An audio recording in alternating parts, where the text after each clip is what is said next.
Hello my friends, this is Mitchell with Visionary Hydroponics, and today we're going to talk about some equipment that you're going to need to get started to grow your deep water culture plants. So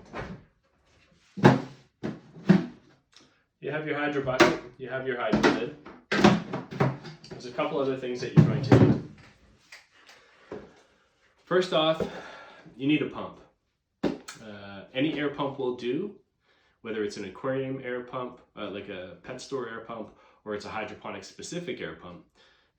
I recommend always getting the 4-port. You can always plug a couple ports to divert more power to one, or you can use the extra, you have one bubbling in water to remove chlorine, to oxygenate water, or to keep pre-mixed solution oxygenated so it doesn't go bad. So the price difference between getting a single and a 4-port isn't that much. I always recommend getting a 4-port. Keep in mind, where are you going to grow?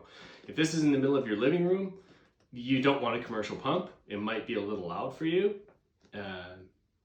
But if it's in your shop then, or your garage, then that's going to be fine. So keep that in mind when you're buying an air pump.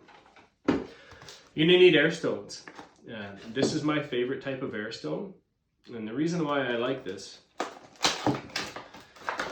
is that when you put it in and you drop it into your solution,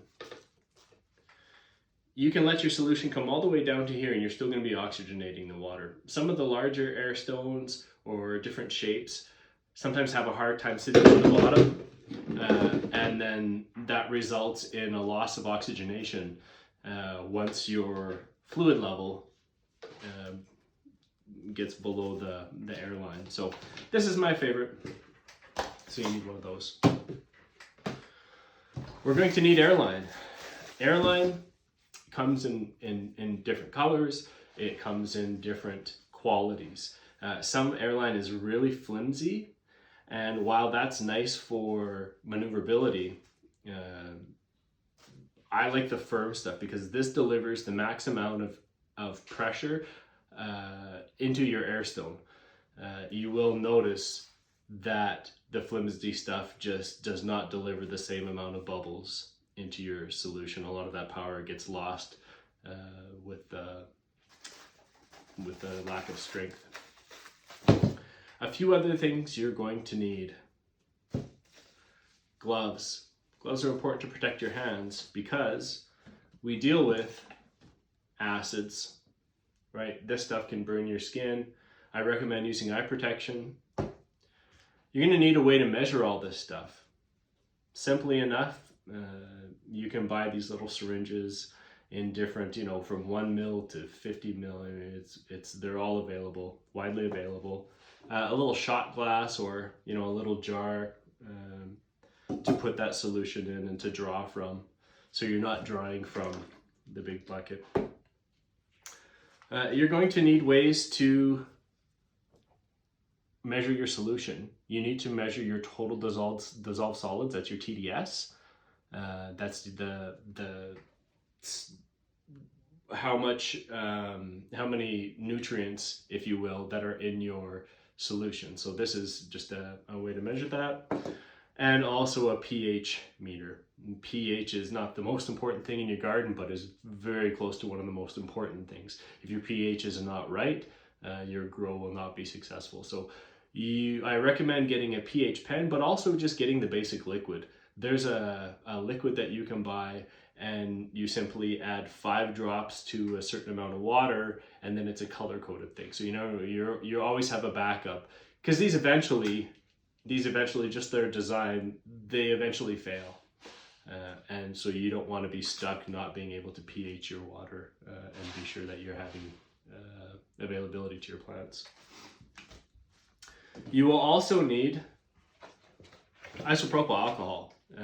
Iso is excellent for sterilizing things. It is also important if you don't want your whole life to smell like cannabis. I mean, we're growing resin, we're growing oil, and that sticks to everything. At some point, your hands will be covered and your gear will be covered, and you'll want to get that off. So ISO is excellent at doing that. You know, lots of bins and stuff, you know, bins, buckets, a way to measure, right? These are all things that you should have in your garden. A notebook. Keep track of when you start things, how long you start things. Pay attention to things in your grow. You know, how much pH, how many milliliters of pH down did you need when you had 15 liters that were 6.5.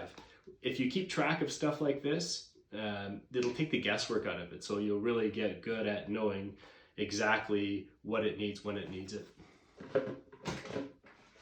If you plan on using Hydroton, you're going to need some Hydroton. So widely available. A nicer range of rock wool.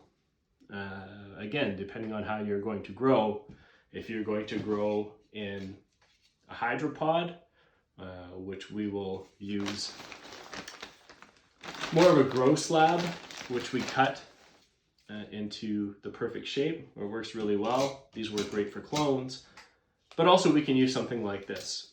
We're going to show how to use both, and this is where we're going to use Hydroton in one of these. I like to use bags, just to have some Ziploc bags to get my seeds started. I do a paper towel method, so we'll do that in the next video. I'll show you how to get the seeds going. You're going to need adjusters and nutrient solutions. So you're going to, we'll get into that further down the line, but you know, in part, make sure that you're getting fully dissolvable nutrients, a nutrient line. Just because it says hydro does not mean it's fully dissolvable. So you want something that dissolves to a perfectly clear dissolved solution. It doesn't have to be clear. A lot of them are colored, but it just has to be dissolvable. No goopy stuff. Some of the extra stuff that is not needed but helps a lot. Something like Germ Genie. This is something that I use. Again, we're going to get some seeds started in the next video. And I find this stuff is absolute gold for getting 100% germination. If you're using rock wool, it's a rock wool solution. Again, this is not needed, but it conditions your rock wool in a really nice way to get you going in the right direction. I like to have a big bucket. I find this was very helpful when I first started out and I wasn't sure exactly how much fluid I had. So I graduated a 5-gallon bucket that has the different measurements and conversions. It's very helpful. Paper towel, of course.